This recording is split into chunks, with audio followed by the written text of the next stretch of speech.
الله العظيم أما بعد فقد قال الله سبحانه وتعالى كل نفس ذائقة الموت وإنما توفون أجوركم يوم القيامة ومن زحزح عن النار وأدخل الجنة فقد فاز وما الحياة الدنيا إلا متاع الغرور.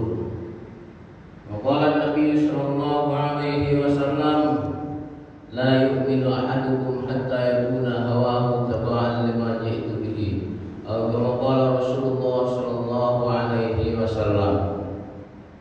Hadirin ibu bapak jemaah salat subuh yang dimuliakan Allah Subhanahu wa taala.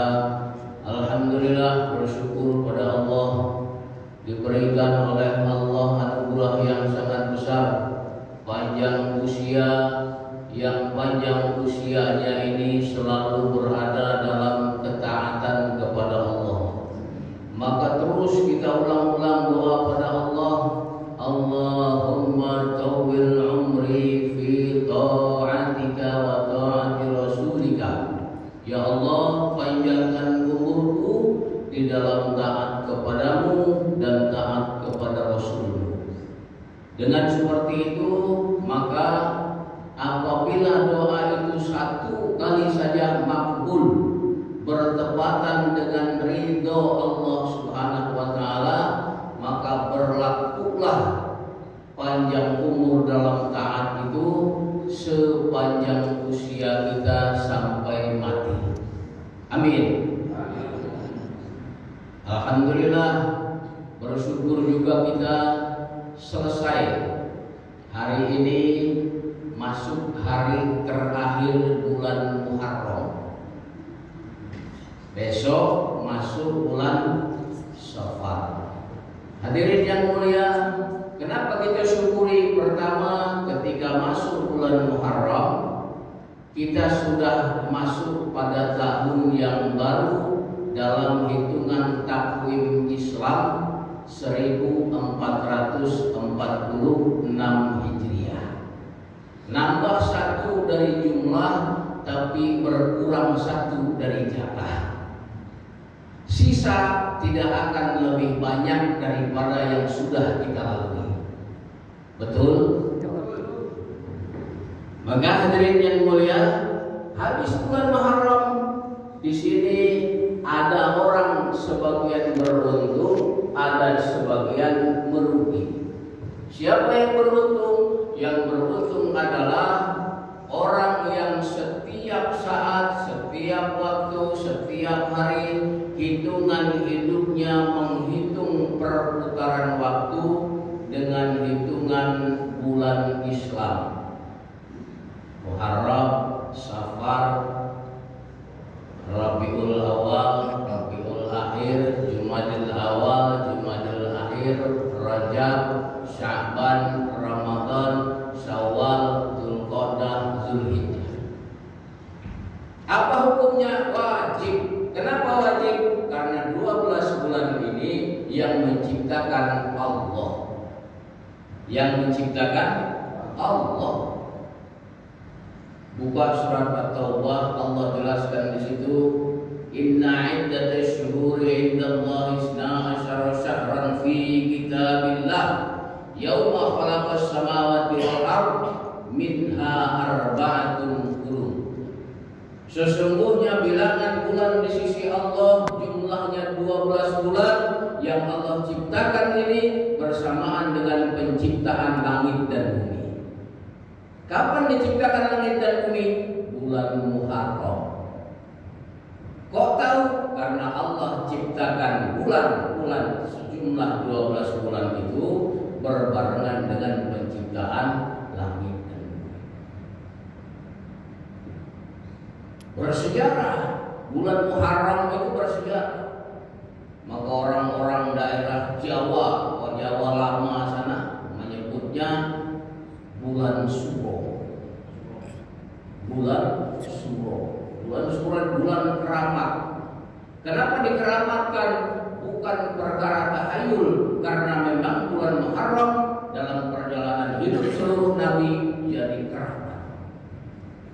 Nabi Adam diciptakan Muharram, surga haram. Nabi Adam keluar dari surga haram. Nabi Adam makan buah kuldi haram. Nabi Adam ketemu dengan Siti Hawa haram. Luar biasa. Maka ketika Allah sebutkan berjumlah 12 bulan bersamaan dengan penciptaan langit dan bumi, minha arba'atun hurum. Di antara 12 bulan itu Allah berikan 4 bulan haram. 4 bulan yang disucikan, 3 berturut-turut, 1 yang terpisah.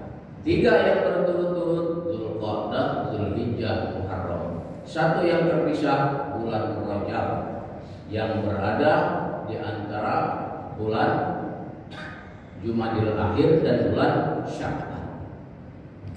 Kata Nabi, apabila tiba orang Islam di 4 bulan haram ini, dia buat amal-amal soleh, pahalanya dilipat gandakan yang mampu menutupi seluruh dosanya seumur hidup. Rugi orang Islam yang tidak hafal dengan ini. Dalam 4 bulan haram, siapa saja orang Islam yang dia berbuat maksiat dan dosa, maka dosanya dilipat gandakan yang akan mampu menutupi seluruh kebaikannya seumur hidup. 4 bulan haram ini penting. Pentingnya apa? Dengan menghafal 12 bulan yang diciptakan oleh Allah Subhanahu wa Ta'ala. Maka para ulama menghukumi wajib kita hafal dengan itu. Orang-orang dulu mau hajatan, hitungnya tidak ada dengan Januari, Februari, Maret ada. Cuma ada perkara kesalahannya ketika masuk bulan Safar. Tidak usahlah anak sedekah bulan Safar, bulan sial. Nah, dulu sekarang ngerti lagi, jangan kena pakai apa tidak. Ini orang-orang dulu. Bukan perkara sial di bulan-bulannya, yang sial itu diri kita. Kenapa sial kata para ulama? Orang yang menjadikan setiap waktunya penuh dengan amal soleh, maka dia orang yang beruntung. Orang yang setiap waktunya dalam sepanjang zaman diisi dengan maksiat, inilah orang yang sial. Bukan bulan. Kalau bulan tidak ada yang sial, semua Allah ciptakan menjadi baik. Bahkan Allah berikan satu momen rahasia di mana kita buat amalan bisa lipat ganda di 4 bulan haram. Bulan haram, tanah haram. Kenapa disebut tanah haram? Maka Madinah tanah yang disucikan. Bulan haram, bulan yang disucikan. Habis tapi ini sudah masuk bulan Safar besok. Berturut-turut kemarin kita Dzulqa'dah, Dzulhijjah, Muharram. Buat amal soleh sebanyak-banyak. Bisa menutupi semua dosa-dosa kita seumur hidup. Yang hari ini sudah umur 60. Pak, Ibu umur 60 ada ya? Kalau tulisan dari Allah 62, 2 tahun lagi kamu tak lama. Kalau tulisan dari Allah 60, tak tahu pagi ini aku pakai malam pengumuman. Innalillahi. Ya. Maka kita doa kepada Allah seperti tadi, Allahumma tawwil amri fi ta'atika wa ta'ati rasul. Kemudian bacalah setiap sujud terakhir dalam sholat. Kadang imam sujud terakhir dilamakan. Untuk apa? Doa kita di situ. Begitu selesai fil alamin innaka hamidum majid sujud, begitu sujud subhana rabbiyal a'la wa bihamdihi 3 kali, lalu kita berdoa, Allahumma laka sajadtu wa bika amantu wa ilaika tawakkaltu sajada wajhiya lilladzi khalaqahu wa sawwarahu wa saqqa sam'ahu wa sarahu bihaulihi wa quwwatihi wa tabarakallahu ahsanul khaliqin. Tambah Allahumma tawil umri fi ta'atika wa ta'ati rasulika, atau Allahumma inni as'aluka husnul khatimah. Banyak ibu-ibu pengajian ini kalau ngapalin ini yang pendek nih. Selesai sujud terakhir dan langsung bangun. Allahumma inni as'aluka husnul khatimah. Minta kepada Allah supaya mati di akhir hayatnya dalam keadaan husnul khatimah. Ada yang ditambahi lagi oleh para ulama setelah Allahumma inni as'aluka husnul khatimah, tambah satu doa lagi, Allahumma rzuqni taubatan nasuha. Ini biasa dihafal oleh ibu-ibu yang rajin hafal. Allahumma rzuqni taubatan nasuha. Ya Allah, rizkikanlah, anugerahkanlah pada kami untuk bisa taubatan nasuha. Di sujud terakhir. Kenapa di sujud terakhir? Karena pada saat sujud disitulah manusia dekat dengan Allah. Maka banyak berdoa. Sholat sunnah panjang kan? Begitu selesai berdoa, Allahumma inni as'aluka husnul khatimah, rupanya langsung dikabulkan pada saat itu. Sujud tak bangun lagi, mati dalam keadaan husnul khatimah. Amin. Diamini kalau husnul khatimah. Kita berharap kita akhir hayat ini mati dalam keadaan sujud, mati dalam keadaan sedang baca Quran, mati dalam keadaan sedang sodako, mati dalam keadaan sedang puasa. Minta kepada Allah. Bahkan saya diajarkan oleh guru kami di Yaman sana, kalau kamu selesai melaksanakan sholat, doa kepada Allah, ya Allah, sampaikan aku ke negeri Nabi-Mu dan matikanlah aku di tempat kelahiran Nabi-Mu. Ya Allah, sampaikan aku ke negeri Nabi-Mu. Di mana negeri Nabi? Madinah. Dan matikan aku di tempat kelahiran Nabi-Mu. Di mana tempat kelahiran Nabi? Mekah. Orang bolak-balik ke Mekah itu pengen mati di sana. Pokoknya selesai, semua dosa selesai kalau mati di tanah haram. Urusan selesai, urusan dunia selesai, urusan akhirat aman. Jadi bukan kebanyakan duit, pengen mati di tanah suci. Dan dianjurkan doa itu, dan saya doa itu setiap habis sholat. Allahumma, ya Allah, sampaikan aku ke negeri Nabi-Mu dan matikan aku di tempat kelahiran Nabi. Yang kedua, kalau mati di Mekah, yang di tanah air tidak repot, tinggal tahlilan baik. Malam 1, malam 3, malam 7, ngomong ketik dalil juga kata siapa ketik dalil. Sayyidina Umar bin Khattab sudah menganjurkan ini. Apa kata beliau? Innal mauta yuftanuna fi kuburihim sab'an. Sesungguhnya orang mati itu mendapatkan fitnah di dalam kubur selama 7 hari. Ayastahibuna ayyut'amu tilkal ayyam. Maka mustahab dianjurkan kepada keluarganya yang masih hidup untuk menyediakan makanan yang banyak supaya bisa meringankan fitnah di dalam kubur. Dari zaman Sayyidina Umar, kalau ada orang ngomong kita tahlil 3 hari, 7 hari, 40 hari, niru-niru orang Buddha, itu udah tahu sejarah. Dari zaman Sayyidina Umar ini dianjurkan. Khalifah kedua setelah Sayyidina Abu Bakar Siddiq. Dibaca sejarah dengan tahu kitab sejarahnya, jangan sekedar dengar dari orang, buka YouTube, isi dari HP disebar-sebarkan, baca Quran tidak. Nah, ini rusaknya kita sekarang gitu. Jangan seperti itu, belajar yang betul. Sejarah di mana semua amalan yang diamalkan dan diajarkan oleh para ulama, semua dalilnya tafsili, terperinci, rujukannya sahih dan tidak ada yang palsu. Budayakan terus, karena memang kita ini hidup banyak dosa, sudah mati butuh doa. Maka hadirin ibu bapak yang dimuliakan Allah Subhanahu wa taala, salah satu keuntungannya kita hadir di masjid subuh sudah mendapatkan pahala sampai ke tanah haram sana. Nabi bersabda, "Man shalla subha," siapa yang dia salat subuh fi jama'atin, secara berjamaah di masjid. Dalam redaksi hadis yang lain, "Man shallal fajri," siapa yang salat fajar, sama salat fajar, salat subuh sama.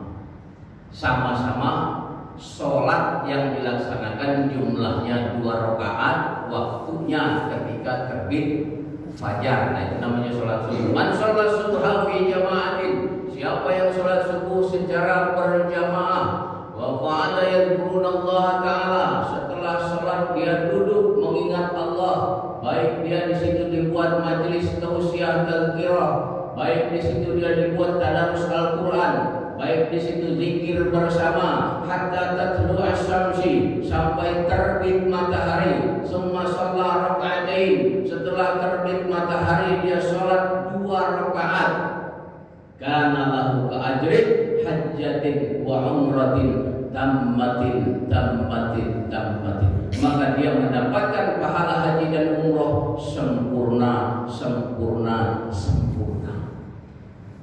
Kalau mau dapat pahala haji dan umroh tiap hari ke masjid sholat subuh berjamaah, zikir atau dibuat program apa saja sampai terbit matahari.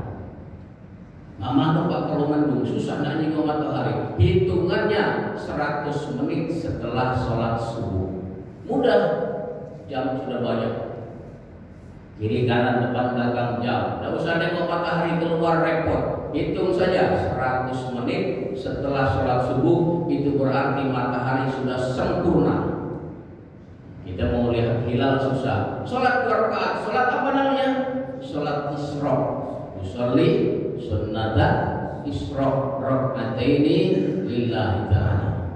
Laksanakan, selesai doa kepada Allah. Apa doanya? Yang tadi saya baca di doa, Allahumma bika asbahna wa bika amsayna wa bika nahya wa bika namut wa ilaikan nusyur. Menyambut pagi hari. Apa yang didapat? Pahala haji dan umroh sempurna. Tidak usah 40 juta, tidak usah 60 juta, dapat pahala haji umroh sempurna. Berangkat bawa 60 juta ke tanah suci, kalau hasil korupsi tidak sempurna. Nah, kalau kita setiap subuh rutin sudah dapat pahala sempurna. Jadi haji apa ya? Rohani. Karena pahala itu masuknya ke rohani, bukan jasmani. Yang makan agama itu rohani, bukan jasmani. Kalau jasmani ini dibuat dari tanah, makanannya dari tanah, beras dari tanah, karena padi ditanam di tanah, minum air dari tanah, sayur bayam dari tanah, makan sambal cabai dari tanah. Kenapa semua dari tanah? Karena memang jasad itu diciptakan dari tanah. Jasad tak hidup kalau tidak ada ruh. Maka Allah ciptakan ruh supaya jasad ini hidup. Maka yang disebut manusia, kalau ada jasmani, ada ruhani. Ada jasmani, tidak ada ruhani, bukan manusia namanya, mayit. Ada ruhani, tidak ada jasmani, bukan manusia namanya, hantu. Jadi harus lengkap yang namanya manusia, ada jasmani, ada ruhani. Ruhani Allah ciptakan dari langit, makanannya dari langit. Apa itu? Wahyu Allah. Maka rajin-rajin baca Quran setiap hari untuk memberi makan ruhani kita agar tidak lemah. Iqra'ul Quran, kata Nabi, bahwa ya'ti yaumal qiyamati syafi'an li ashabi. Bacalah Al-Quran, karena Al-Quran akan memberi syafaat di hari kiamat nanti kepada pembacanya. Jadi sudah Allah berikan kompensasi yang sangat banyak untuk kita selamat dunia dan akhirat. Di dalam Al-Quran banyak surat-surat yang mustajab. Baca surat Al-Mulk setiap malam akan membebaskan kita dari pertanyaan di dalam kubur. Baca surat As-Sajdah setiap hari, maka akan diberikan keselamatan dan kebahagiaan dunia dan akhirat. Baca surat An-Naba setiap hari, maka Allah akan cukupi keperluannya dan tidak akan dikurangi, mengekalkan rezeki yang sudah ada. Baca surat Waqiah, dijadikan orang kaya dunia dan akhirat. Baca surat Yasin, Allah cukupi keperluannya pada hari itu. Banyak manfaat-manfaat. Ketika berangkat kita berkendaraan, baca surat Yasin ayat 9. Ja'alna min baini aydihim sadda wa min khalfihim sadda fa agsaynahum fa hum la yubsirun. Selesai, lewat polis tidak jingok. Tidak pernah bilang. Begitu kita baca itu, polisinya baca juga. Nah, umuran dia berjalan dengan polisi. Sama-sama dan jingok. Bagi hadirin yang mulia, alhamdulillah kita syukuri pagi hari ini sudah Allah beri taufik dan hidayah. Dan alhamdulillah sekalian saya mengatasnamakan jemaah mohon pamit, kami sudah 3 hari 3 malam di sini. Terima kasih sudah dikasih tempat yang nyaman kepada Bapak pengurus. Mudah-mudahan tempat ini nanti menjadi tempat kenyamanan ibu bapak di alam kubur. Amin. Kipas anginnya, AC-nya sejuk menjadi penyejuk ibu bapak di dalam kubur. Amin. Airnya yang sudah mencukupi kami selama 3 hari menjadikan nanti dihilangkan kehausan ibu bapak di akhirat. Amin. Allah gantikan dengan berlipat ganda dan mudah-mudahan panjang umur berkah rezeki, dijumpakan lagi kita di bulan yang lain dalam acara yang sama. Dan kami berharap bukan saja kami yang berkunjung, tapi bapak-bapak di sini juga bisa berkunjung ke tempat kami. Maka dengan saling berkunjung, saling hijrah, saling silaturahim, mudah-mudahan agama Islam ini dikekalkan oleh Allah, banyak orang mendapatkan hidayah, dikuatkan kita, diselesaikan masalah-masalah kita, baik masalah keluarga, masalah pribadi, masalah negara kita, sampai kepada masalah saudara muslim kita di Palestina. Dan Allah jadikan aman baldatun thayyibatun wa rabbun ghafur. Kurang lebih demikian yang saya sampaikan. Sekali lagi atas nama jemaah Bapak, kami minta maaf yang sebesar-besarnya. Mungkin banyak perkara yang kami lakukan, baik kelakuan pembicaraan yang kurang baik, kurang sopan. Saya sampaikan lagi, maklum, nakal-nakal kami ini namanya juga belajar. Bukan pinter, kami ini belajar membiasakan diri untuk menyampaikan perkara yang hak, perkara agama,